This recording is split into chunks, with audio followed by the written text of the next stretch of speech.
And can I remind members, witnesses and staff to ensure social distancing measures are respected during the meeting today, including when entering and exiting the room. I also want to give a little bit of information about the conduct of today's meeting. I've said about social distancing measures. Can I say that Paul McNeill, Keith Brown, Shona Robinson and Monica Lennon will be dialing in, so other members will know that that's the process we're doing. Mark Griffin has given his apologies, and that's why we have Monica Lennon in attendance today. Welcome, Monica. Thank you for joining us. We'll come to your declaration of interest in a second. The main item of business is agenda item 2, stage 2 of the Social Security Administration Tribunal Membership Scotland Bill. And the committee will then look at agenda item 3, a letter from the Social Security to the Secretary of State for Work and Pensions. No agenda items have been taken in private this morning, so the meeting will not move to another platform as normally happened. And if we go to a vote at agenda item 2, I'll outline that clearly at the time and how that process takes place. And I'll remind members who are dialing in remotely that they've got the chat function that both the clerk and myself will be observing. So sorry for some housekeeping rules that we'd normally do in private before the start of the meeting, but I wanted to do that. I should also point out, can I ask people not to touch the microphones or consoles during the meeting. They will be operated automatically, so we don't have to do that either. Okay, let's move to agenda item 1, which is declaration of interest. Can I invite Monica Lennon, MSP, to declare any relevant interests? Monica. Good morning, convener, and good you all today. I don't have any relevant interests. Okay, thank you, Monica. It's good to have you with us. Thank you for coming along. And we move to agenda item 2, the Social Security Administration Tribunal Membership Scotland Bill, Stage 2. And can I welcome the Cabinet Secretary and officials this morning for coming along and joining us to support us in that endeavour. I will now move to my marshal list, and everyone should have a list of groupings in the marshal list who are taking part in this morning's stage 2 process. Can I therefore start with section 1 on appointees? Can I call amendment 6 in the name of the Cabinet Secretary group with amendments 7 and 18? The Cabinet Secretary move amendment 6 and speak to all amendments in that group. Cabinet Secretary. Thank you, Convener, and good morning. Among all the areas the bill touches upon, the subject of appointees raises the most complex issues and has understandably attracted the most interest from the committee and from stakeholders. As you know, I wrote to the committee to set out in detail how I have responded to the many issues that were raised, and whilst I won't go over all that detail that I provided to the committee in letter, I do want to take a bit of time to highlight key areas within my proposals in this area. I'm very keen to reassure members that I have taken all the issues raised very seriously and worked to ensure the amendments appropriately address key themes and recommendations of the committee. As you know, we engaged with our experience panels, the Ill Health and Disability Benefits Stakeholder Reference Group and the Disability Carers Benefits Expert Advisory Group, and their recommendations and my response were sent to the committee. Turning first to the proposed use of guidelines to set out the processes that ministers will follow, members will see that Amendment 7 requires the guidelines to include how ministers will determine the suitability of an appointee, handle requests for reviews of decisions about appointment, include persons with an interest in their decision-making processes, and how, crucially, ministers will undertake periodic reviews and handle concerns raised. The amendment also requires all of this to be developed with stakeholders and to be published. On the issue of safeguarding clients, as raised at stage 1, I have paid careful attention to the committee's recommendations and those of the Disability and Carers Benefits Expert Advisory Group, the Ill Health and Disability Benefits Stakeholder Reference Group and the Experience Panels.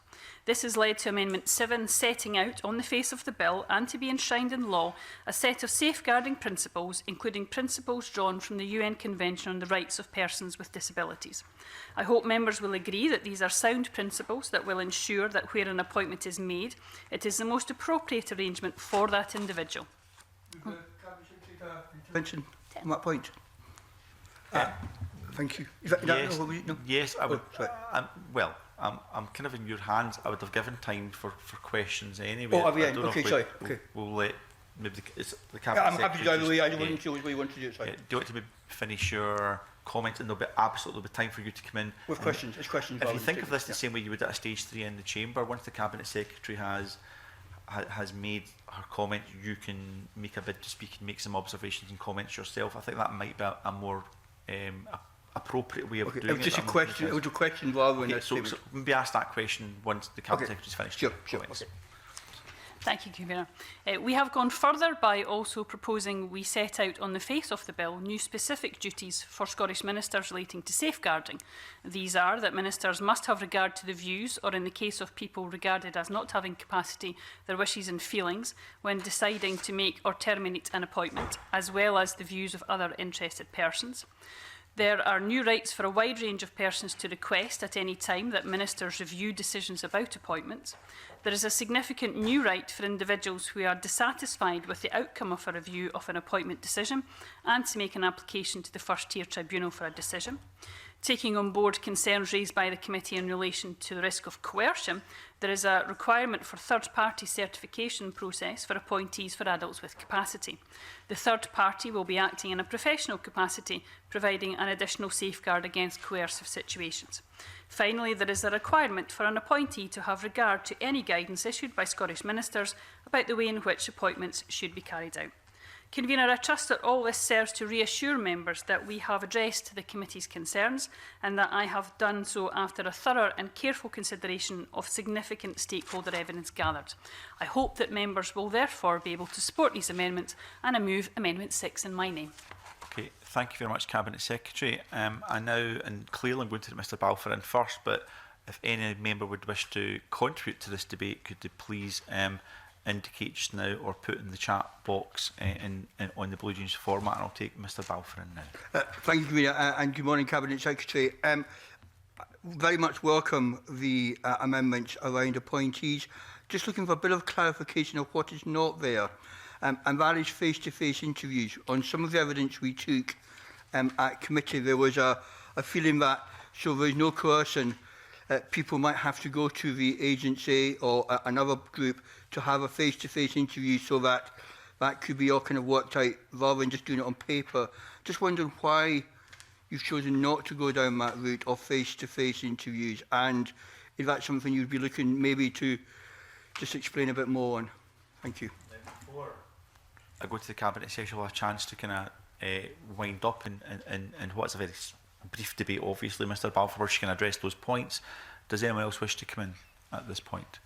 Alison Johnson. On another point of clarification that perhaps the Cabinet Secretary could touch on, I note that the Child Poverty Action Group have confirmed that they are supportive of Amendments 6 and 7, but they note, they say it would be helpful to understand why the amendment in the name of the Cabinet Secretary has included paragraph 10 in the new section 85D.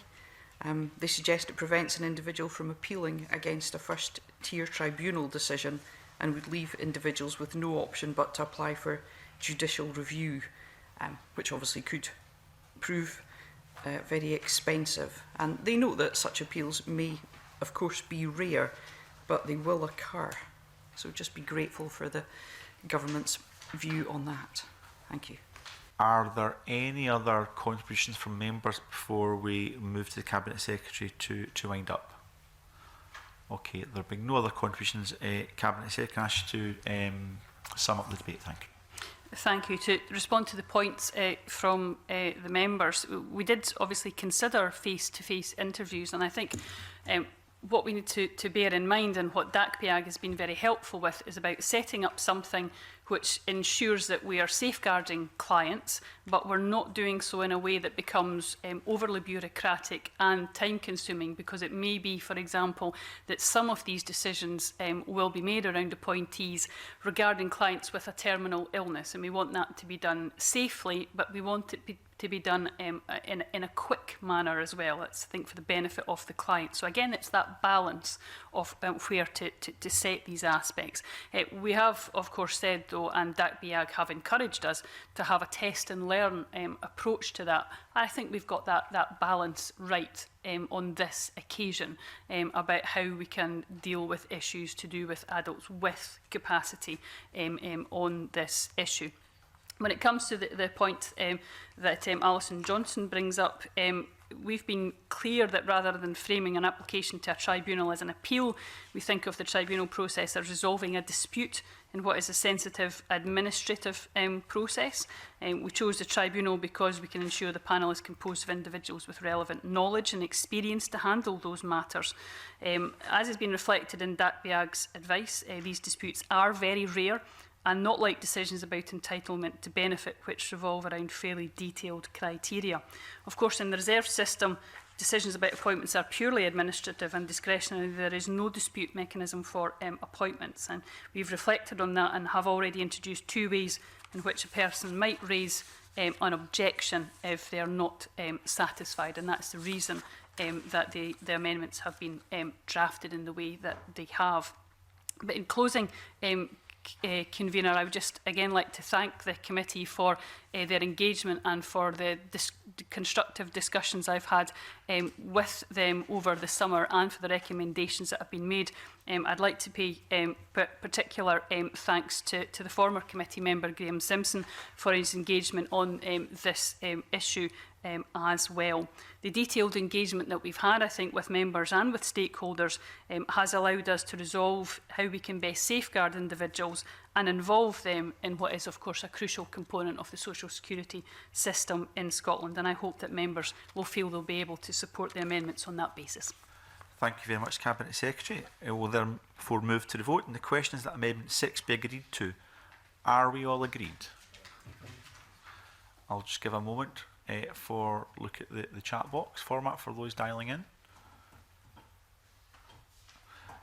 I should point out for members dialing in, if you stay silent in the chat box, I'll assume you've agreed. So I'm not waiting to hear everyone say agreement, but that is helpful. We are agreed. The question is that Section 1 be agreed. Are we all agreed? Agreed. Again, those dialing in, I'll take your silence to be compliance, if that's all right. We are agreed. I call Amendment 7 in the name of the Cabinet Secretary, already debated with Amendment 6. The Cabinet Secretary formally move that amendment. Moved, Convener. Thank you. The question is that Amendment 7 be agreed to. Are we agreed? Agreed.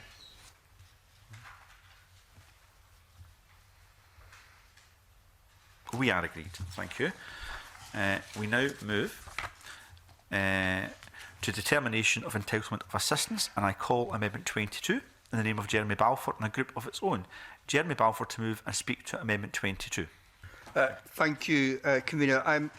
The disclosure of information or the not disclosure of information is clearly a very sensitive one, and one that we took evidence on, and I think the amendment simply seeks to do is to find out how often is this power being used in regard to the withholding of information which may have a physical or mental impact on the patient. Now, clearly, as we took evidence and as we've discussed this previously, that will be appropriate in some circumstances. But I think it should be not the norm, it should definitely be the exception. And this amendment asks the Scottish Ministers to report to the Scottish Parliament on an annual basis how often this power has been used. We pride ourselves rightly, Convener, as a Parliament, as being open and transparent in regard to the power that we use.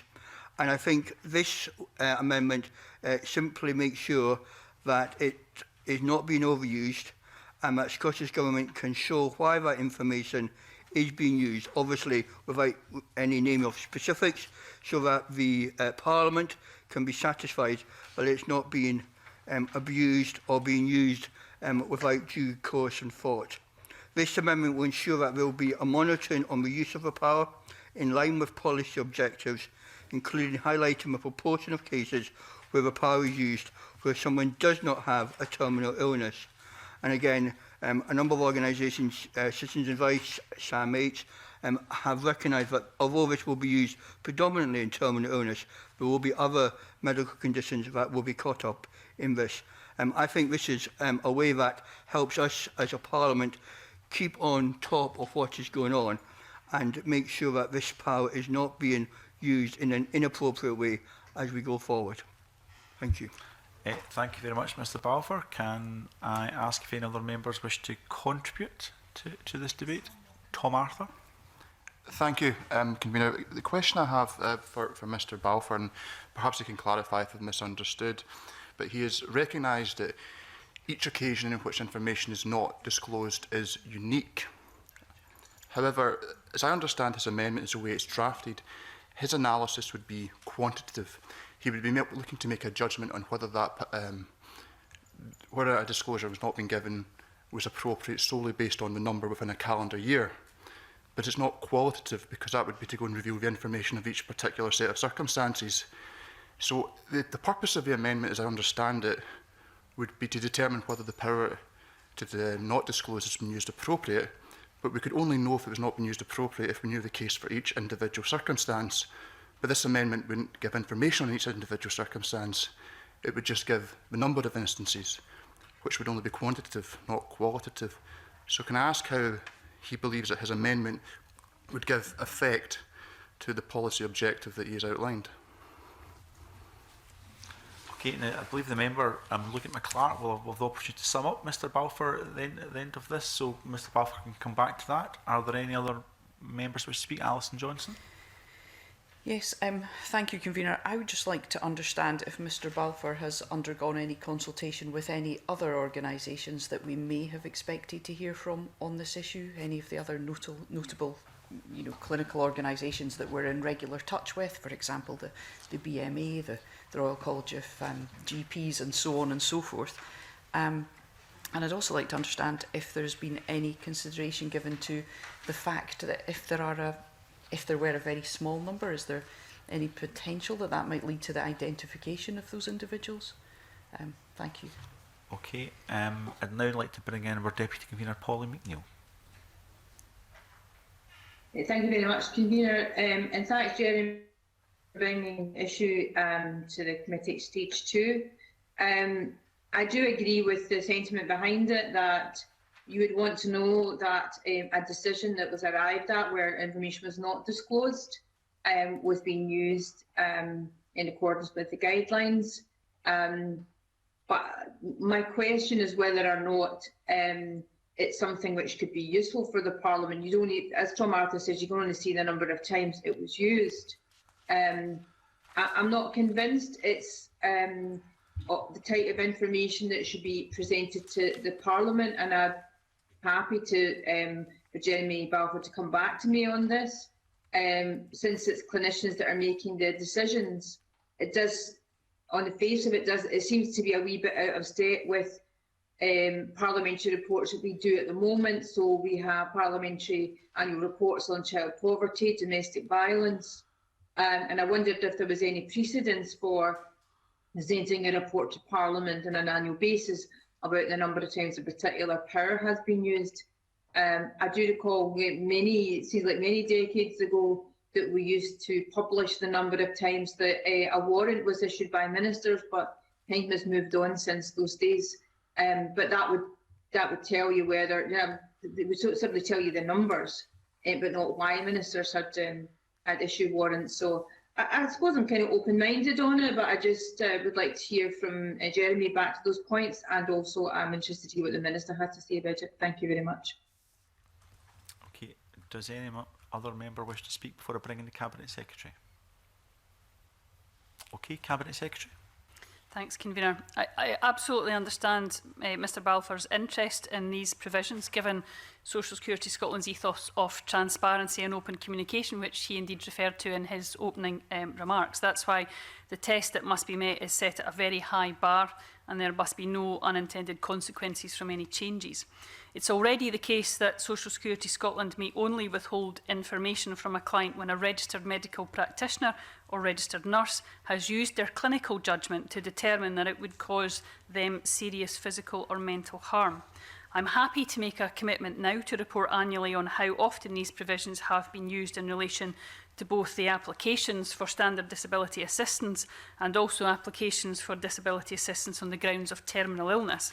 This provides the numbers That's provided that the numbers are not so low that it could lead, of course, to the identification of clients. However, Mr Belfor's amendment goes much further, requiring reporting on all forms of assistance, including whether information has been withheld because of the serious physical or serious mental harm element of the test having been met. This amendment would require us to publish granular information every year, regardless of whether this could lead to the identification of clients. Clinicians do not withhold information from their parents lightly, and I therefore expect that these provisions will be used rarely and primarily where a clinical judgment is provided certifying that a client is terminally ill. The financial memorandum accompanying the bill estimated that harmful information could be withheld from clients who are terminally ill approximately 350 times per year. The committee will be aware that the duty was on the Chief Medical Officer to draft guidance to support the new legal definition of terminal illness in consultation with registered medical practitioners. Significant and close consultation and engagement took place with clinicians, wider stakeholders and unions to develop and sign off the clinical aspects of that guidance. The amendments proposed here would require the Chief Medical Officer to revisit that guidance and the supporting form, and I do not believe that this should be done without again consulting with those who it would impact on. Changes to the guidance which impact on how a clinical judgment is given need to be agreed by the clinicians and relevant unions involved in the development of the guidance.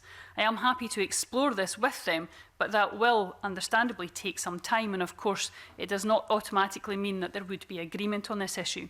However, I do believe it is vital that clinicians are consulted, since they are the intended users of the guidance, and that this is not imposed upon them.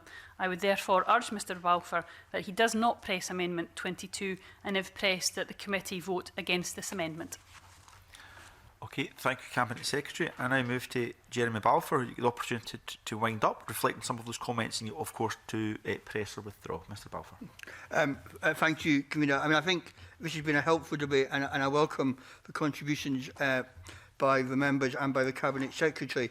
As the Cabinet Secretary said, this is a high bar that we are setting ourselves on this. To withhold information from any patient or client, it has to be done in very rare circumstances. I welcome the Cabinet Secretary's remarks about willing to publish some of the information, and I think that is helpful.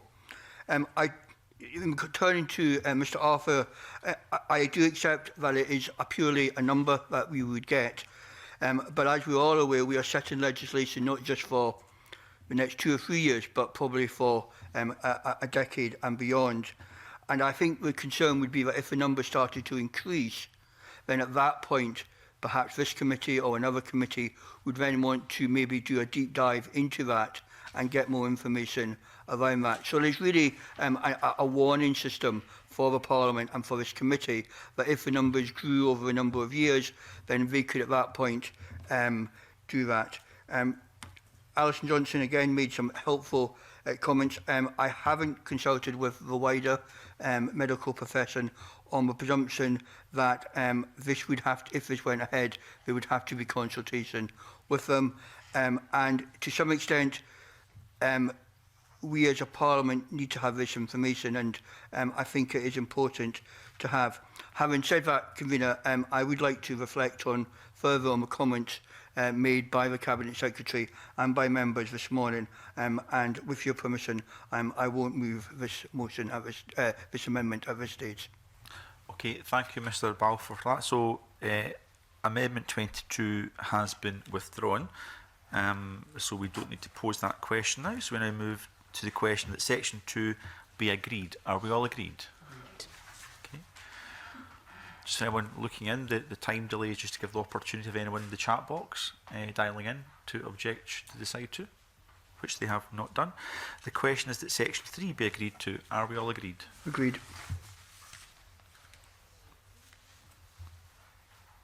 We are agreed. We now move to Section 4, assistance given in error. Can I call Amendment 8 in the name of the Cabinet Secretary, grouped with Amendments 17, 19 and 21? Cabinet Secretary move Amendment 8 and speak to all amendments in the group. Cabinet Secretary.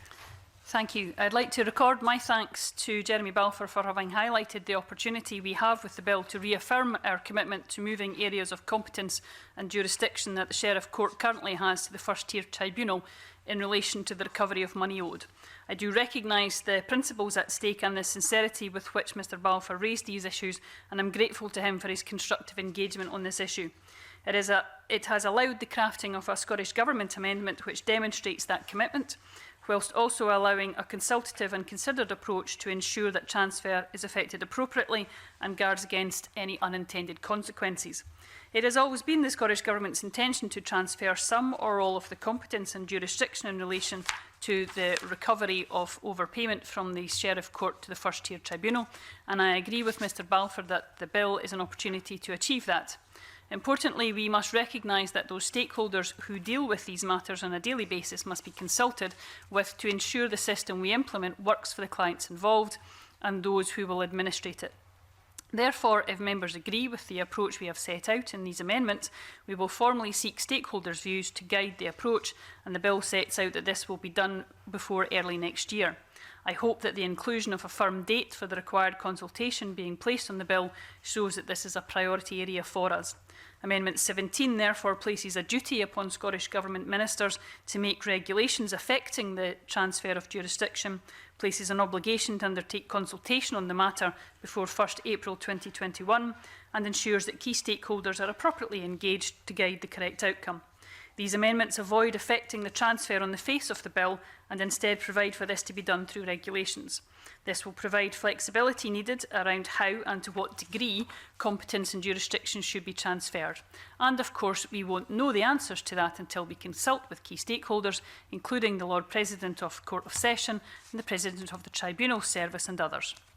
Amendment 19 will ensure the provisions in relation to the transfer of jurisdiction will come into effect the day after royal assent, underlying the priority I am attaching to this issue. And Amendment 21 will alter the long title of the bill to more accurately reflect that this issue is also contained within. Convener, this approach places a duty on the Scottish ministers to prioritise this work, achieves the desired outcome through the appropriate process, and does so avoiding any risk of unintended consequences. And I hope the committee will support it, and I move Amendment 8 in my name. Thank you very much, Cabinet Secretary. Can I ask members who wish to speak in this group to indicate so now, and I'll take in Jeremy Belfor.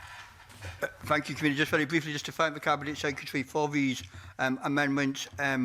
I think this probably just fell through the crack between all of us when we were putting through the original bill. I think this will be important because I think for a claimant for an overpayment to have to go to the Sheriff Court is unfair and overburdensome, and I hope the consultation is constructive and quick, and these amendments can come into place as soon as possible. So just to put on my record the thanks to the Cabinet Secretary for her work on this. Okay, Polly McNeill would wish to speak. Polly McNeill. Thank you, Convener. Briefly, I mean, it's a similar point to Jeremy Belfor, but I did want to put on the record that I thought it was a very significant and progressive move on behalf of the government, and to thank Jeremy Belfor for drawing it to the government's attention.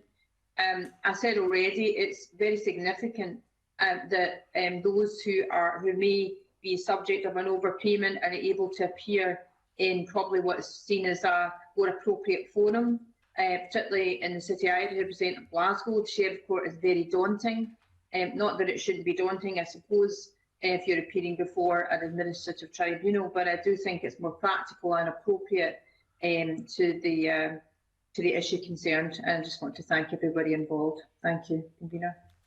Thank you, Pauline. Does any other member wish to speak before I bring in the Cabinet Secretary? Okay, no one has indicated to speak. Cabinet Secretary to wind up. I don't have a great deal to add, Convener, just to again thank Mr Belfor for bringing this issue to the bill and for his amendments, which, although withdrawn, nevertheless very much helped us to engage with this issue and to provoke the constructive engagement that we've had with him on it. And I hope that we have found a way to use the bill to firm up our commitment to take forward this issue as we had always intended to do. And I hope that members will now help us meet that commitment by voting in favour of the amendments. Thank you very much, Cabinet Secretary, and we now move to that amendment. The question is that Amendment 8 be agreed to. Are we all agreed? We are agreed, so I no longer put the question on Section 4. The question is that Section 5 and Section 6 be agreed to. Are we all agreed? Section 5 and 6 have been agreed, and we now move to identifying possible eligibility after Section 6, and we call on Amendment 9 in the name of the Cabinet Secretary, group with Amendments 10 and 20. Cabinet Secretary, move Amendment 9 and speak to all amendments in the group. Cabinet Secretary. Convener, promoting take-up is a duty placed upon the Scottish Government by the Social Security Scotland Act 2018, but it is, of course, much more than that. It's a moral imperative and a fundamental priority which feeds into our wider commitments around tackling poverty and inequalities in all forms. This group of 3 amendments meets the Social Security Committee's recommendation at stage 1 and enjoys the support of a broad range of stakeholders. Section 53 of the Social Security Act places a duty on the Scottish Ministers to inform individuals of possible eligibility for other forms of assistance under Part 2 of the 2018 Act when making a determination on their eligibility for any form of assistance under that part of the Act. However, as the Scottish Child Payment is to be made under top-up powers in Section 79 of the Act, it is not covered by this existing duty. Amendment 9 extends the duty in Section 53 to include informing of possible eligibility for the Scottish Child Payment. It also ensures Scottish Ministers must inform an individual of their possible eligibility for any other forms of assistance under Section 79. Amendment 10 and 11 are consequential amendments. Amendment 10 stipulates a transitional provision to put beyond doubt that anything done under Section 53 is in the future to be treated as having been done under the newly renumbered section. And Amendment 11 modifies the long title to refer specifically to the duty to inform about possible eligibility. Convener, this group of amendments extends and strengthens our existing duties around take-up, and I hope the committee will agree with the approach being taken here and will support the amendments in this group, and I move Amendment 9. Thank you, Cabinet Secretary. Can I now invite any other member who may wish to speak in this section? Alison Johnson. I would just like to speak in support, Convener, to say that I think this is an important step forward, that anything we can do to ensure that those who are entitled to benefits receive them is welcome. And we know that, investing in advice bears fruit. Every pound we spend on advice returns over £20 according to research. So very welcoming. Thank you. Are there any other requests to speak? I can see our Deputy Convener Pauline McNeill would like to come in at this point. Pauline. And similar being to Alison Johnson, so we know that some of the revisions that we're doing in this current bill at stage 2 is because of some things that were missed when we created the original act. But I think it is worth again putting on record that the significance of the provisions in the Social Security Act is that there is an obligation on the social security system to see whether people are eligible for other benefits. And again, I think it's an important departure from the DWP system, and one which I think is quite important for all those involved. And when we get to the end of this process, to remind people that that when they apply to the social security system for one benefit, there is a duty on the social security system to ascertain whether they're eligible for other benefits, and I wholeheartedly support. Okay, thank you, Pauline. Does any other member wish to come in at this point? There being no other requests to speak, can I ask the Cabinet Secretary to wind up? Nothing to add, Convener. Okay. In that case, the question is Amendment 9 be agreed to. Are we all agreed? Agreed. We are all agreed. Can I call Amendment 10 in the name of the Cabinet Secretary, already debated with Amendment 9? Cabinet Secretary to move formally. Move. Thank you, Cabinet Secretary. The question is that Amendment 10 be agreed to. Are we all agreed? Agreed. We are all agreed. We move to Section 7, Diagnosing Terminal Illness. Can I call Amendment 11 in the name of Cabinet Secretary, group with Amendments 5, 12, 13 and 14? Cabinet Secretary move Amendment 11 and speak to all amendments in the group. Cabinet Secretary. Thank you, Convener. This is a large group, so I will take a bit of time to go over my intentions and to address the non-government amendment in the name of Jeremy Belfor. My amendments in this group provide a technical fix to the provision of a clinical judgment certifying that a client is terminally ill. This relates to clients who are resident outside the UK. The EU rules on the coordination of social security systems allow for payment of assistance to individuals resident outside the UK in some cases. It is vital that clients who are eligible for disability assistance under these rules can access it without undue barriers, particularly terminally ill clients who require expedited access to assistance. The amendments therefore allow for an overseas healthcare professional to confirm their patients meet the terminal illness definition. Amendment 11 allows ministers to accept a diagnosis of terminal illness that has not been formed with regard to the Chief Medical Officer guidance, but only if the client is not resident in the UK and only if it would not be reasonable to insist on a clinical judgment that has been formed with regard to the CMO guidance. Amendment 12 clarifies that where the individual receiving the diagnosis is not resident in the UK, different requirements which an appropriate healthcare practitioner must meet may be prescribed. This addresses the fact that under the current provisions, an appropriate healthcare professional must include registered medical professional and registered nurse, who by definition must have current membership of the General Medical Council or the Nursing and Midwifery Council, both UK regulated bodies. Amendment 13 clarifies that the duty on the CMO to consult with appropriate healthcare professionals when preparing or revising the CMO guidance does not extend to healthcare professionals who are not registered in the UK. Amendment 14 corrects a cross-reference in a consequential amendment made in the introduction of the bill, which removes the definition of registered practitioner and replaces it with appropriate healthcare professional. I hope the committee will support all these amendments. I would also like to address Jeremy Belfor's Amendment 5 in this group. Mr Belfor discussed his intention in this area with me, and I was able to set out in correspondence to him my position, and I thank him for his engagement in this issue. His amendment would require a registered nurse or registered medical practitioner, when providing a clinical judgment certifying a patient as terminally ill, to have appropriate skills and training as prescribed by Scottish ministers in regulations. While I share Mr Belfor's view that only appropriate registered nurses or registered medical practitioners should provide a clinical judgment, I do not believe that this amendment achieves the same. Ensuring that only appropriate registered nurses and registered medical practitioners provide a clinical judgment is about competence, and it is absolutely the case that they should have the appropriate skills, training and experience. However, the mandatory requirements should be those that guarantee the highest levels of competency, rather than making it mandatory for ministers to specify skills and training requirements. I am also mindful that there is no stakeholder consensus on this issue. While 2 stakeholders have proposed training, this does not have majority stakeholder support. In particular, the Royal College of Nursing does not support a requirement for mandatory training for registered nurses, and Macmillan Cancer Support have said that nurses do not require specific specialist training to act under the terminal illness provisions. However, I have considered this issue carefully and believe we can take action in this area. Therefore, I propose that a more appropriate and robust approach to ensuring that only appropriate registered nurses and registered medical practitioners provide a clinical judgment is to include a number of requirements in a combination of regulation and Chief Medical Officer guidance.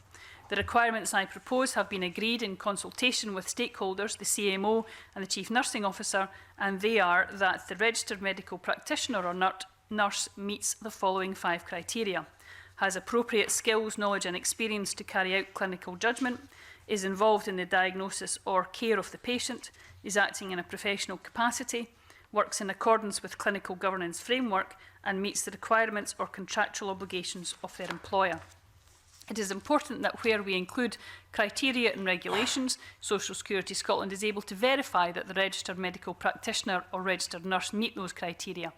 I therefore intend to include criteria 2, that they are involved in the diagnosis or care of the patient, and 3, that they are acting in their professional capacity in the regulations for each form of disability assistance.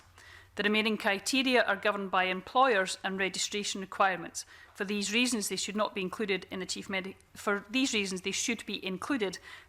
Medical Officer's guidance rather than regulations. I recognise that the improved terminal illness definition in Scotland presents a significant change for registered medical practitioners and nurses. That is why the CMO guidance is very detailed, as intended to provide all the information required to provide a clinical judgment, including tools to support practitioners and nurses should they need them. Further, a raft of support measures are being developed with the Terminal Illness National Implementation Group. This includes carefully crafted communications, a one-stop online hub for all related information, frequently asked questions, easy-read information leaflets tailored for both clients and medical professionals, and importantly, a clinical helpline managed by Social Security Scotland. I hope that both Mr Belfor and the wider committee would agree that this proposal meets the intention of Mr Balfour's amendments, but in a better way. And I would ask Mr Balfour not to press Amendment 5, and I move Amendment 11 in my name. Thank you, Cabinet Secretary. And I now call on Jeremy Balfour to speak to Amendment 5 and other amendments in the group. Thank you, Convener. First of all, can I thank the Cabinet Secretary for her very constructive way that she has communicated over the last number of weeks. And I think this amendment has been able to give an opportunity for the Cabinet Secretary to give a bit more detail behind her thinking and also to move this forward. The reason for bringing this amendment was that I was concerned and had been contacted by a number of district nurses and also practice nurses who felt that they may get caught up in this without having that experience or having the understanding of what was being asked of them. I do think that what the Cabinet Secretary has laid out before us this morning does meet what I'm looking for, and so I will not be pressing my Amendment 5, Convener. Okay. Would any other member wish to come in at this point to make a contribution? I don't. Just giving the chat box a little chance to respond. Okay, I don't see any bids for that. Cabinet Secretary, can I ask you to wind up? Very little to add, Convener. I do believe that we've found a way to achieve what Mr Balfour has been looking for, and once again I thank him very much for the constructive discussions we've had since stage 1 to take this forward. Okay, thank you, Cabinet Secretary. The question is that Amendment 11 be agreed to. Are we all agreed? Okay. Thank you. Now, in moving to Amendment 5, earlier on Mr Balfour sought to withdraw an amendment, and there was no objection from the committee in doing so, but I'll make that explicit at this section. Just 1 second, because it hasn't actually been formally moved yet. Okay, that's helpful clarification. But I should point out earlier on, Mr Balfour had moved an amendment and sought permission to withdraw, and there was no objections to that. It was just to make that explicit on the record. Okay, so we now call, I think we know what you're doing here, Mr Balfour, but we call Amendment 5 in the name of Jeremy Balfour, already debated with Amendment 11. Mr Balfour, to move or not move? Not move. Okay, thank you. Call Amendment 12 in the name of the Cabinet Secretary, already debated with Amendment 11. Cabinet Secretary to move formally. Moved, Convener. Thank you. The question is that Amendment 12 be agreed to. Are we agreed? Agreed. We are agreed. Call Amendment 11 in the name of the Cabinet Secretary. So, Amendment 13, my apologies. In the name of the Cabinet Secretary, already debated with Amendment 11. Cabinet Secretary to move formally. Moved. Thank you. The question is that Amendment 13 be agreed to. Are we agreed? We are agreed. Call Amendment 14 in the name of the Cabinet Secretary, already debated with Amendment 11. Cabinet Secretary to move formally. Moved. The question is that Amendment 14 be agreed to. Are we all agreed? We are agreed. The question is that Section 7 be agreed to. Are we all agreed? We are agreed. Call Amendment 15 in the name of the Cabinet Secretary, group with Amendment 16. Cabinet Secretary to move Amendment 15 and speak to both amendments in the group. Cabinet Secretary. Thank you, Convener. During Stage 1 debates, I said I would bring forward amendments at Stage 2 to provide for suspension of assistance conditional upon receiving broad stakeholder support. Stakeholders have made a clear case for the need to make provision for suspension and non-payment of assistance in a narrow range of circumstances for relevant forms of assistance, and the amendments in this group have been developed to achieve that. I am pleased to say that the key stakeholders such as the Child Poverty Action Group, Citizens Advice Scotland, Inclusion Scotland and the Alliance have all responded positively to these proposals. I will not go over the detail I have provided to you in letter, Convener. However, I do want to put on record and emphasise that suspending payment of social security benefits will only be used as a last resort and only when we have explored all other alternatives. Amendment 15 will enable Scottish ministers to temporarily suspend payment of assistance under Part 2 of the 2018 Act and introduces the power to make regulations prescribing the 3 circumstances in which such payments may be suspended. The 3 circumstances where suspensions are intended to best support clients have been developed on the basis of the views of stakeholders and of this committee's Stage 1 consideration. I provided full detail in my letter to the committee, but in summary they are: 1, where a client does not provide necessary information required to ensure ongoing entitlement; 2, where payment should not be paid to a third party acting on a client's behalf because of concerns raised about potential financial abuse; and 3, where a client requests their benefit is suspended because they do not have access to the bank account. Regulations will also set out a number of safeguards that I believe are crucial to ensuring that the rights of the individual are respected and that our approach aligns with our core values of dignity, fairness and respect. These include that the individual's financial circumstances must be considered before suspending a payment, and where payment is suspended, the individual will have the right to have a decision suspended reviewed by Scottish ministers. Individuals who have their payment of assistance suspended must be given notice of the decision to suspend, of the reasons for the suspension, what steps the individual may take in order for Scottish ministers to consider ending the suspension, and of the individual's right to request a review of that decision. Once a decision is made to end a suspension, regulations will provide that the individual will become immediately entitled to be paid any assistance due under the period of suspension, subject to any new determination of entitlement. The Scottish Government has also been asked by stakeholders to bring forward amendments that allow for the value of certain types of ongoing assistance to be set at 0, to avoid a situation in which an individual would otherwise see their entitlement to assistance come to an end under the existing provisions of the 2018 Act. I recognise the importance of clients being able to retain what is called underlying entitlement to certain aspects of reserved, means-tested benefits, and Amendment 16 achieves this. Amendment 16 will more quickly and easily allow payment of specific types of ongoing devolved assistance to be more easily restarted when an individual is no longer resident in a specific place, such as a care home, hospital or legal detention. And I move Amendment 15 in my name. Thank you very much, Cabinet Secretary. Would any member wish to contribute to this debate? Alison Johnson. Sorry. Apologise. Thank you, Convener. Cabinet Secretary, can I just ask you, it's something that I agree with everything you've said, but I just wanted to clarify about a time period for gathering of information.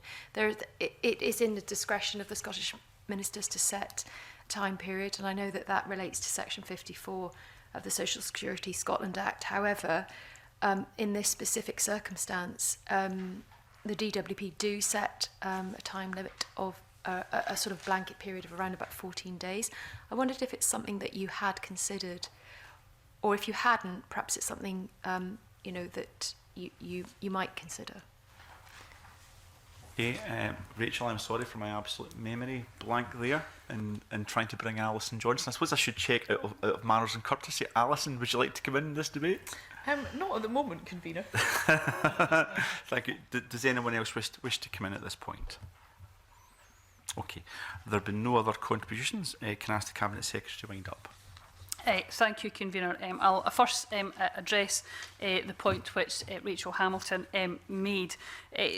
The idea of setting prescriptive timescales for a kind of maximum duration of a suspension or a minimum amount of time would limit our ability to tailor the approach to the client. So we have been clear that suspension wouldn't be enforced for any longer than necessary. But if an arbitrary timescale was included in this bill, if information had not been received by that date, in many cases the only possible action would be to end the individual's entitlement to assistance, and we don't believe that that's necessarily in the best interests of the client. So the approach we are undertaking in this bill gives us the ability to tailor the decisions to the specific needs of that individual client and what's actually came forward in their case specifically. Convener, I'll simply add in closing on top of that I would like to thank all the stakeholders who have contributed to the discussion on this and who have really helped to shape the approach to the suspension of assistance, and also, of course, to the committee for its continued engagement in this area. The safeguards we've set out as part of these amendments are a testament to the continued positive dialogue between the government and stakeholders, and this dialogue will continue to help shape the detailed provision that will be made by way of regulations. But I do believe that these amendments are essential to help us ensure that clients get paid at the right time and at the right amount. Thank you very much, Cabinet Secretary. The question is that Amendment 15 be agreed to. Are we agreed? Agreed. We are agreed. I call Amendment 16 in the name of the Cabinet Secretary, already debated with Amendment 15. Cabinet Secretary to formally move. Moved. The question is that Amendment 16 be agreed to. Are we all agreed? Agreed. We are agreed. Can I call Amendment 17 in the name of the Cabinet Secretary, already debated with Amendment 8? Cabinet Secretary to formally move. Move. The question is that Amendment 17 be agreed to. Are we all agreed? Agreed. We are agreed. The question is that sections 8 through to 10 be agreed to. Are we all agreed? Agreed. We are agreed. I call Amendment 18 in the name of the Cabinet Secretary, already debated with Amendment 6. The Cabinet Secretary to move formally. Moved, Convener. The question is that Amendment 18 be agreed to. Are we all agreed? Agreed. We are agreed. Call Amendment 19 in the name of the Cabinet Secretary, already debated with Amendment 8. Cabinet Secretary to move formally. Moved. The question is that Amendment 19 be agreed to. Are we agreed? Agreed. Agreed. We are agreed. The question is that Section 11 be agreed to. Are we agreed? Agreed. We are agreed. The question that Section 12 be agreed to. Are we all agreed? Agreed. Thank you. We are agreed. I call Amendment 20 in the name of the Cabinet Secretary, already debated with Amendment 9. Cabinet Secretary to formally move. Moved. The question is that Amendment 20 be agreed to. Are we all agreed? Agreed. We are agreed. Call Amendment 21 in the name of the Cabinet Secretary, already debated with Amendment 8. Cabinet Secretary to formally move. Moved, Convener. The question is that Amendment 21 be agreed to. Are we all agreed? Agreed. Agreed. We are agreed. The question is that the long title be agreed to. Are we all agreed? Agreed. We are agreed. And that ends stage 2 consideration of the bill. Firstly, can I thank the Cabinet Secretary and your officials for coming along this morning and engaging in this process. The bill will now be reprinted as amended at stage 2. The Parliament has not yet determined when stage 3 will be held. Members will be informed of that in due course, along with the deadline for lodging any stage 3 amendments that you may wish to be considered. In the meantime, stage 3 amendments can be lodged with the clerks in the legislation team. So thank you everyone for this morning. We will suspend briefly before we move to the next agenda item. Thanks everyone.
Okay, welcome back everyone. We now move to agenda item 3, which is correspondence that we have received. The committee will consider a letter from Theresa Coffey, Secretary of State for Work and Pensions.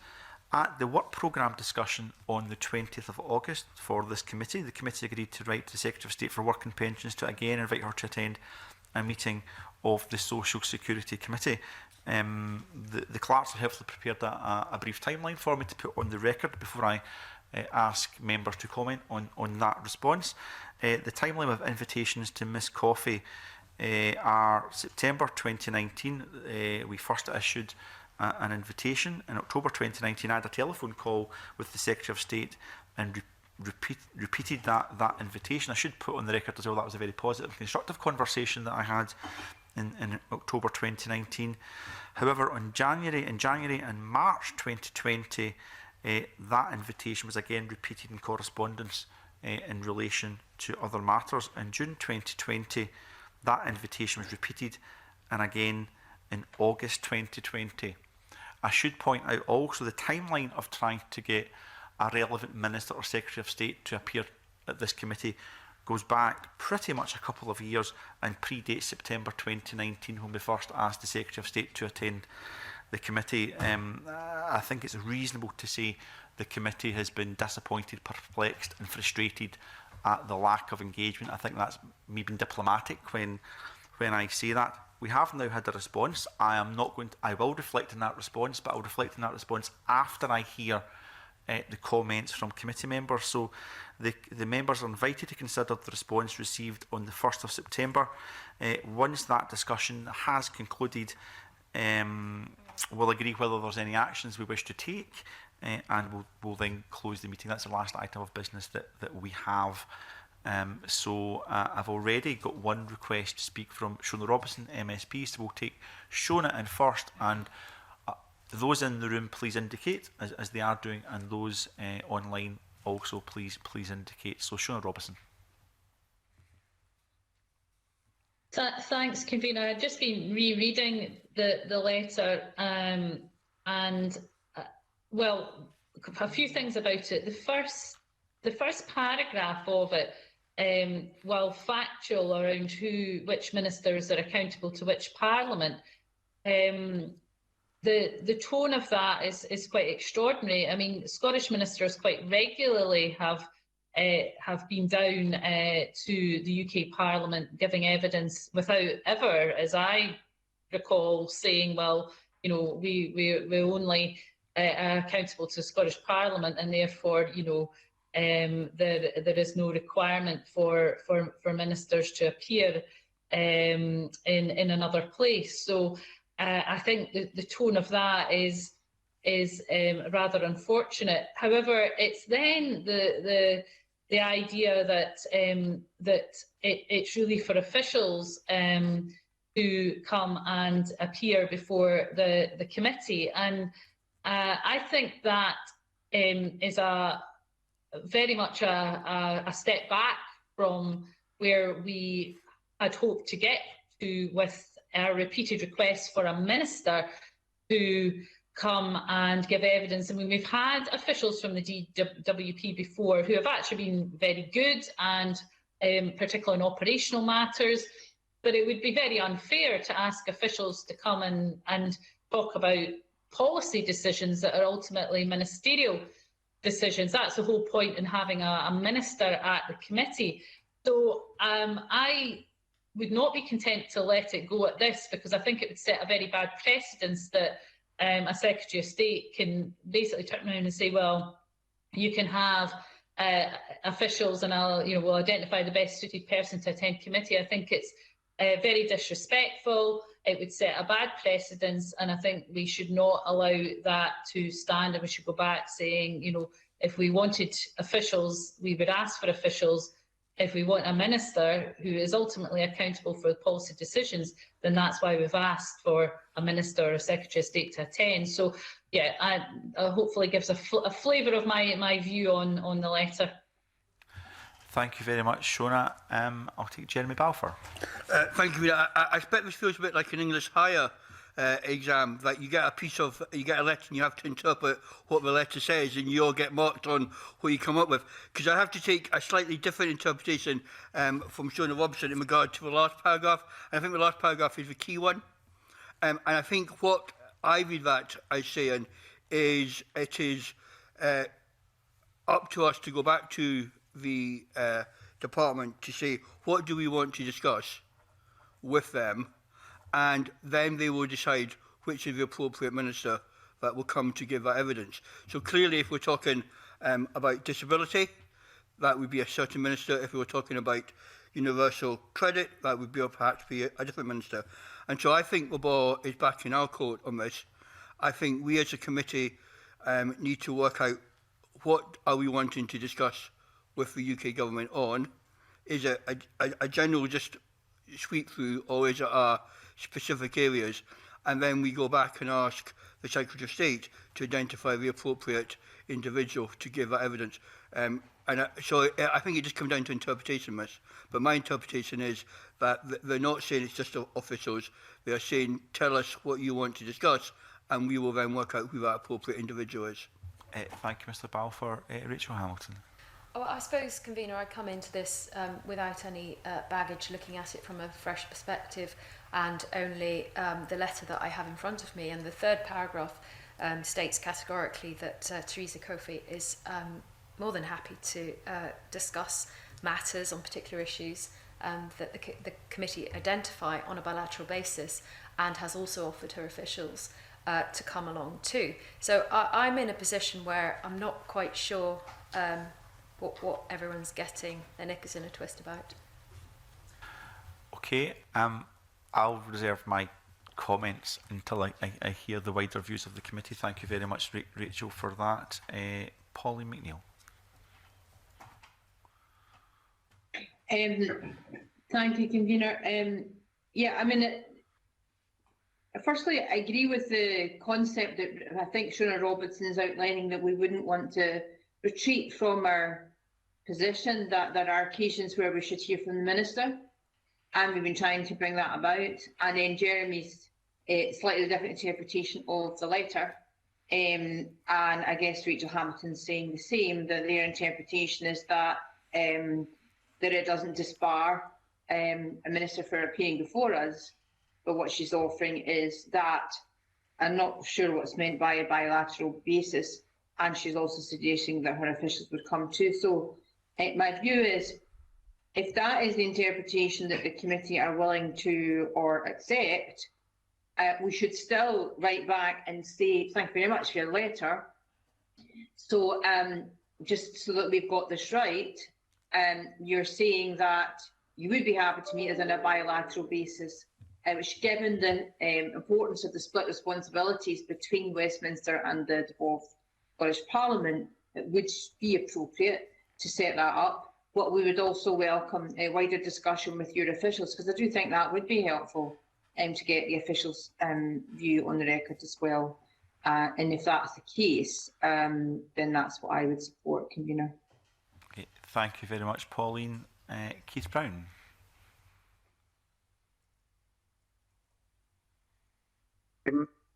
Yes, Convener, I don't think it's unclear at all. I think we've been asking for 2 years. The idea that we have to try and interpret the third paragraph to find some hidden meaning, I think, is just a nonsense. And it's a question of what we do. There is quite clearly determination on the part of this Secretary of State, as with previous ones, not to talk directly to the Parliament. And we have to try and grapple with that, and we can't do it alone. It's just, it was a thing that other committees have got the same experience as well. Now, we often hear that there are two governments in Scotland and they must work together. Well, this is an invitation to work together, which has been repeated ad nauseum for 2 years, and we're still getting this kind of response. I think it's completely disrespectful. I remember back in 2012, for those of us that were here, about the agenda of respect and the regular meetings that were going to be with this Parliament's committees. Well, they just dried up. And in this particular case, Social Security is very much linked in, as the first part of the letter says. The two systems are very closely linked. Universal credit in particular is a close link. We should be able to have a discussion, and the fact that the Secretary of State is running away from this once again, I think is very concerning. I don't think further letters are going to make any difference. I said that before this letter was sent. I don't think there's any intention on the part of this Secretary of State, or actually most other ones, to properly engage with this Parliament. And we need to call it out. I think it's obvious that we're not going to get a different.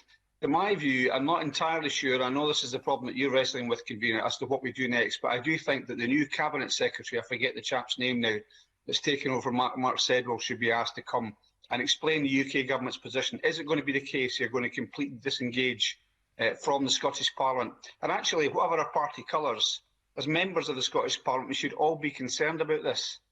If we cannot have direct dialogue on something which is intermingled, if you like, as social security between the two governments, where are we going to have it? So I think let's not beat around the bush. You've been at this for 2 years now. We're not going to get anything further from another exchange of letters.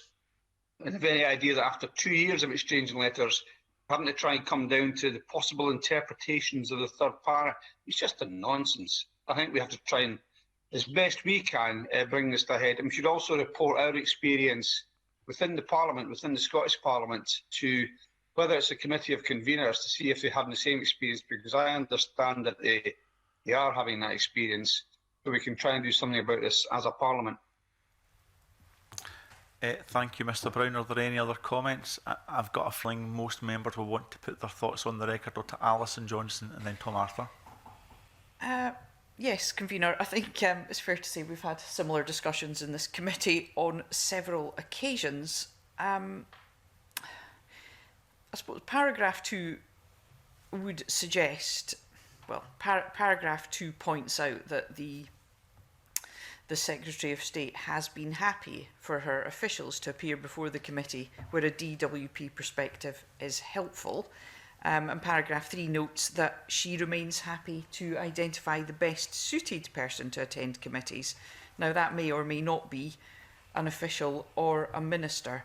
So I think it'd be fair to say that I'd like to see a firmer commitment to have a government minister attend the committees. Because, you know, often, well, when the buck stops with you and you are the person in charge of that department, I think we can have a more robust and helpful discussion. Thank you. Tom Arthur. Thank you, Convener. I would really just echo the points that colleagues have been made, given the complex interrelationship between reserved and devolved social security. I think it's perfectly legitimate to ask a Secretary of State to attend committee, and I would note that Secretaries of State have attended other committees in this session without issue to discuss matters that nominally are reserved, so I don't accept the reasoning given. And I don't think this committee should be reduced to having to engage in an exegesis of the third paragraph to determine what is meant by bilateral meetings.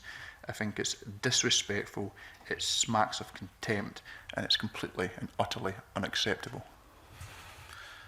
Okay, Mr Arthur, I just want to check before I somehow try to draw this together by a way of consensus if possible, but perhaps not. Any other comments?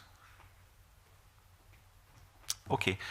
I hope members will feel that when I first got the letter and I gave my reflections to Parliament, I tried to be as dispassionate as possible and just factual in relation to the correspondence we received. I thought it was appropriate that this committee had the chance to have a discussion first in public in relation to this. I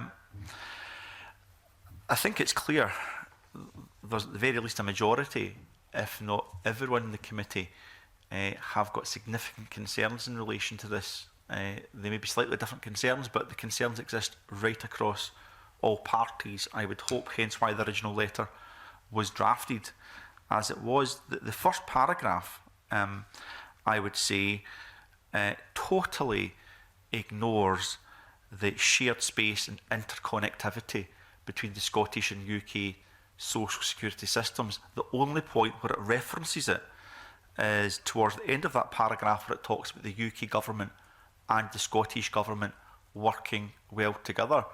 This committee is not an arm of government. This committee is there to scrutinise all aspects of social security in Scotland without fear or favour, be that Scottish government officials, UK government officials, Scottish government ministers or UK government ministers. and it's for this committee to decide how best to do that. We wouldn't accept the Scottish Government telling us what they thought was appropriate, and we shouldn't accept the UK Government telling us what they think is appropriate either. It is our job to scrutinise. It's also not for a Secretary of State to tell us who they are happy or not happy to appear at committee again. It's for this committee to decide how best to scrutinise without fear or favour, and that is disappointing. Much has been made of the last paragraph. I am going to try to take a generous interpretation of the last paragraph to try and bring the committee together. That's my job as convener, but I find it difficult and challenging to see this anything other than the wider political context we're all operating within, where there are significant concerns across all parties actually about the undermining of the devolution settlement when you look at this letter and the tone and the message there. I should refer back to some of my earlier comments about the very positive and constructive meeting that I had by telephone with the Secretary of State last year. That was very positive. It is my job as committee convener to build those relationships, develop those relationships, and find a collegiate way forward. I think the committee has already agreed that we would wish UK government officials and a UK government minister to attend this committee for our forthcoming inquiry in relation to how the Scottish social security system can act quickly to support our communities in a COVID-19 environment. Within that inquiry, we specifically wanted to know what the constraints and barriers may be on the Scottish social security system being able to do such a thing. I can't see any other way to address that fully without both the UK officials and a UK political representative, a minister or Secretary of State, to attend. Therefore, I suggest, based on that last paragraph, we go back, and Mr Brown, yes, I'm sighing inside as well. It's just another letter, you may say, which we may be rebuffed on, but I think we should go back and say, you have indicated that you will appear at our committee on a bilateral basis. We can argue about how often we get the Secretary of State to committee another time, but the Secretary of State has agreed to come to committee. We are urging her, we are insisting with all great courtesy that she comes to our committee to attend an evidence session based on our inquiry that we're about to conduct. If the Secretary of State also feels it's important for officials to attend, that would be very welcome also. But if our Conservative members of the committee are saying the Secretary of State has agreed to come to the committee, we believe that should be as soon as possible, and that should be in our forthcoming inquiry. We've already put in a request. I'd have to say that request has already been made. The reply doesn't confirm that the Secretary of State is willing to come to that inquiry. So we should go back, hopefully in a unanimous basis, saying thank you for the letter. Please refer to the official report where you will get the frustrations and the very strongly held views of our committee in relation to the non-attendance of the UK government for some 2 years at this committee.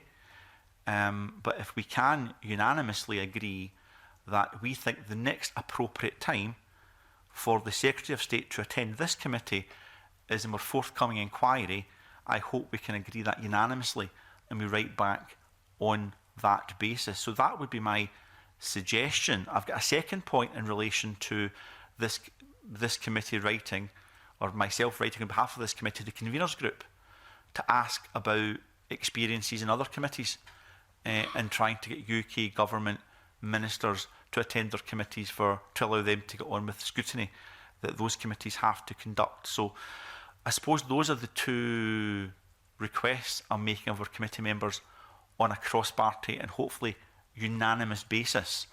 I think I will just put that to the committee now. Would the committee agree unanimously, rather than by majority, because I think it would be really quite important to do that, to go back to Therese Coffey, refer her to the record of this meeting, our clear frustrations, disappointment, and in some cases there's anger there, and say that we want to build that relationship. The next time we wish the Secretary of State to come to committee, the first time actually will be our forthcoming inquiry, and the Secretary of State should agree a date as speedily as possible.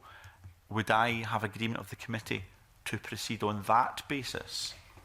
Convener, I would not Rachel Hamilton. I would not agree to writing a letter that expressed anger, because there is no anger in the slightest in a letter that has been positively and a letter that has been written in a way that suggests that there is willingness there, and I think it would just be churlish to respond in a way that was inappropriate. But I do agree that we should write a letter. It would be helpful, I think, to first of all thank you for agreeing to write a letter. I think that if we reflect on the proposition I was making, some of those members may have articulated their frustrations in a way that could be construed as being quite angry, but I think we don't have to use the word anger in any letter, Rachel. I think we can just refer the Cabinet Secretary to the official report, which would be the obvious thing to do. Therefore, what we're not doing is putting opinions in the letter in relation to interpreting that. But I think we do have unanimous agreement that we should write along the lines that I have suggested, with the caveat that I think, the helpful caveat that I think Rachel Hamilton has made. Jeremy Belfor, do you want to come in? Yeah, I mean, I think the letter should invite the Secretary of State to come, and if she is not available, then one of her ministers. So I think, again, just with how things work, so I think we should be asking for her, and I think we should be making it very clear of why we're asking her to come, and that is that we're doing an inquiry and we would like her to give evidence on that particular issue, so that the framework of what she's coming to give evidence on is absolutely clear in regard to that. But she may feel, and that would be her choice, that one of her ministers might be a more appropriate person to give evidence on this particular inquiry rather than her, and I think we have to give her that option to see. So we're saying we don't want just officials, we want a government minister, but I think it should be for her to decide which government minister that should be to give evidence on that inquiry. I think that's a reasonable request, as long as when we go back to the Secretary of State, we say that we wish to get the bilateral meeting that has been suggested by the Secretary of State arranged as speedily as possible out with the committee inquiry. So that might mean a minister coming for the committee inquiry and the Secretary of State coming a few weeks later, more generally to engage with the committee. But I'm happy with Mr. Balfour's caveat also. I'm generally trying to build a consensus across all parties, and actually build a relationship with the UK government where we can here.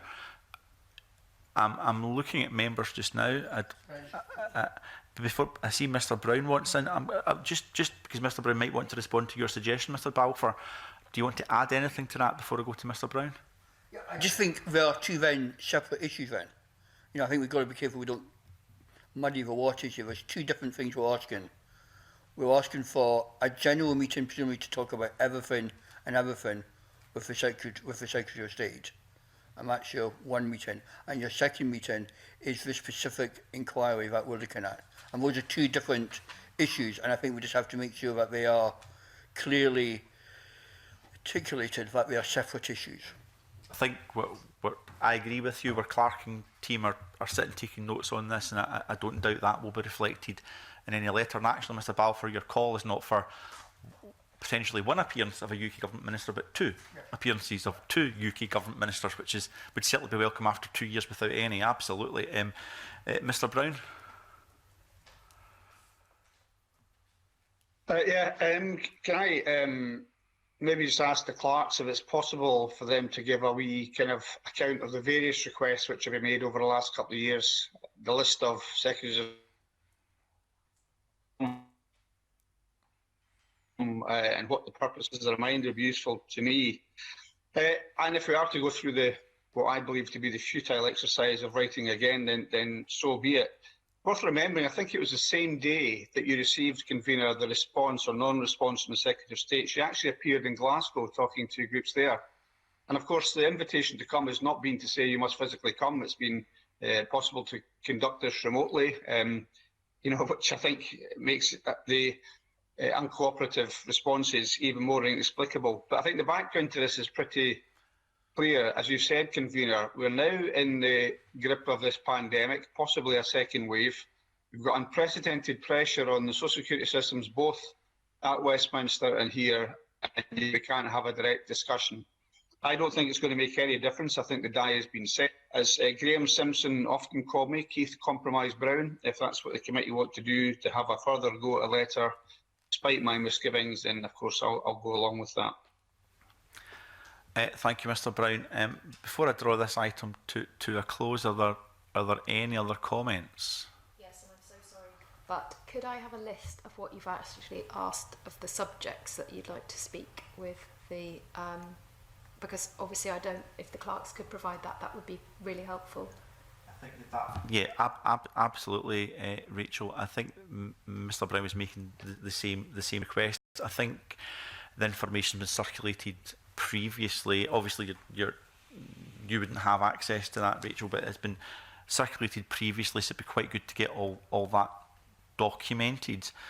I'm not hearing anything that goes against my suggestion to write to the Secretary of State along the lines that I have suggested.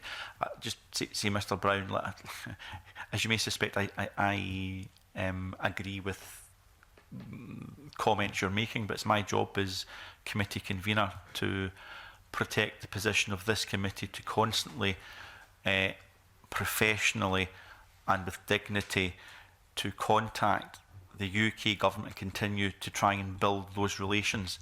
I think people will read into the reply we get from the UK government what they will from that, but let's seek to build relationships, even if it may, from Mr. Brown saying, look, not particularly hopeful, but I'm hopeful. I spoke to Therese Coffey last year. Things looked as if they were going to improve. Unfortunately, that hasn't happened. Here's the opportunity to take some of that forward. I should just check that we're content with myself writing to the conveners group, just to ask if there's been similar issues in other committees. We know anecdotally, of course, but it's quite good to get a mapping exercise where this has happened across the Parliament, to see if there is a wider issue for the conveners of the committee, the conveners of the Parliament to decide. Are people content with that?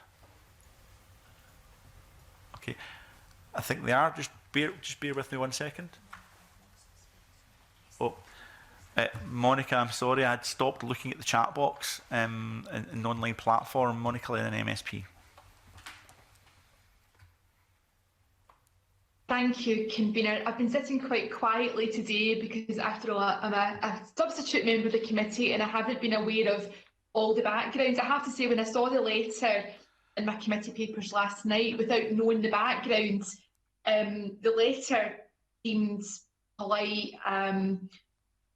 The tone of it seemed fine to me. But now that I've listened carefully to everyone on the committee, and I appreciate that you've been trying for 2 years to get the Secretary of State to appear at the committee, I can understand people's frustration. So I think it is right to proceed with a letter which captures the factual points that have been made and expresses people's frustrations. And I also think, given that we can have these meetings now on a virtual basis, it does make it easier in terms of the diary commitments and diary pressures that are on ministers and cabinet secretaries. So I hope that that we can proceed in a positive sort of a tone, or not positive tone, but to capture what I think is a unanimous feeling on the committee today. And I think the points that Keith and others have made about the experiences in other committees. I think if we can capture some of that too,